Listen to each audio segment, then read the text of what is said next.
ayollarga murojaat. Oilangizni baxtli qilishlik imkoniyatini 90% sizni qo'lingizda.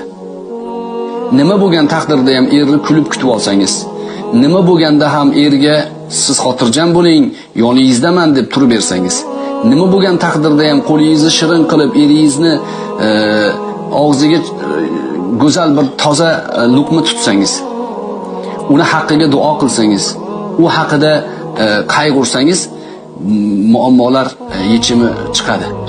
Alloh taolo mana shunaqangi oilalarga najot beradi. Ba'zi ayollar aytadi, sabr qila olmayapman deydi. Yaxshilab surishtirib ko'rsangiz, shukr qila olmayotgan bo'ladi. Insonda sabr va shukr maqomi bor. Qachon sabr qilinadi desa, boshiga musibat kelganda sabr qilinadi. Ba'zi xonadonlar bor, ayol ne'matni ichida yashayapti. Unga sabr emas, shukr qilish kerak bo'ladi. Shukr qilib, o'ziga yetkazilgan ne'mat, o'ziga kelgan ne'matga shukr qilmasa, Alloh subhanahu va taolo uni qiyomat kunida ham, dunyoda ham ne'matdan mahrum qiladi. Shuning uchun aytilgan gapni oilaga tegishli, ikkinchi taraf bo'lmagan oldi-berdi masalalarida ikkinchi tarafni eshitmasdan gapirib bo'lmaydi. Ko'pincha ayollar shikoyat qiladi. Sizga sal chiroyliroq gapiryapsiz turmush o'rtog'ingiz haqida. Ba'zilari umuman loychaplab tashlaydi. Er bechora yo'q. Umuman loychaplaganda ham aytadiki, meni deydi, erim zino qilib yuribdi deydi boshqa bilan. Taloq olsam bo'ladimi deydi.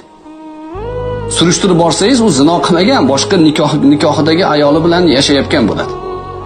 Bu tili yomon bo'ladi, achchiq bo'ladi, kelganda er bilan janjal qilgisi kelaveradi, prosta tak muammo tug'diraveradi-da, er keyin buni oldidan ko'ngli sovib qolgan bo'ladi. Asli to'g'ri emas, nima bo'lsa ham haqqini ado qilish kerak-da. Oila masalasida bir narsaga e'tibor berish kerak, birodarlar. Erkak kishi tashqaridagi muammolarga zotan hayotida ro'baro bo'ladi. Tashqaridagi muammolar erkakka berilgan kuch-quvvat, rujulat, Alloh taolo tomonidan uni erkak qilib yaratilganligi uchun tashqaridagi muammolarga u qalqon bo'ladi. Lekin erkakni mutlaqo sindirib qo'yadigan narsa ichki muammolar. Oilaning ichidagi muammolar. Agar oilaning ichidan muammo bo'ladigan bo'lsa, erkak ko'chaga kuchi yetish u yoqda tursin, ichkaridan sinadi. Shuning uchun ayol kishining yaxshisi, payg'ambar alayhissalatu vassalom aytdilarki, ayol kishining yaxshisi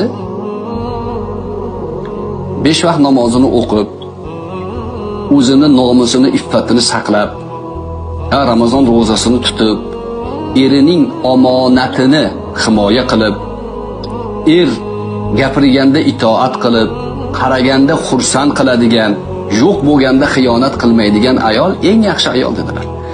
Bu mana shu sifatlarni o'rganib ko'rsangiz, oilani ichidan muammo tug'dirmaydigan ayol. Buni ziddini aytsangiz nima bo'ladi? Buni ziddi erkak bechora ayol bilan yashayapti bir oilada, gapirsa quloq solmaysa. Muammomi? Muammo. Qaraganda xo'mrayib tursa, umuman kulmasa eriga. Xo'mrayib tursa, janjal qilib tursa, baqir-chaqir qilib tursa, muammomi? Muammo. Itoat qilmasa, muammomi? Muammo. Kech bo'lgan sari erkakning yuragiga qora tortib tursa, yana shu xotinning oldiga boraman deb. Muammomi? Muammo, ichki muammo. Chiqib ketsa, xiyonat qilsa. Ya'ni xiyonatning turlari ko'p-da, eng og'iri zino. Unga shariat o'lim jazosini bergan. Nimaga? Og'ir jinoyatda bu. Hozir u o'lim jazosi yo'q, men shariatning hukmini aytyapman. Yana xiyonatlardan bir turi oiladagi, uydagi erni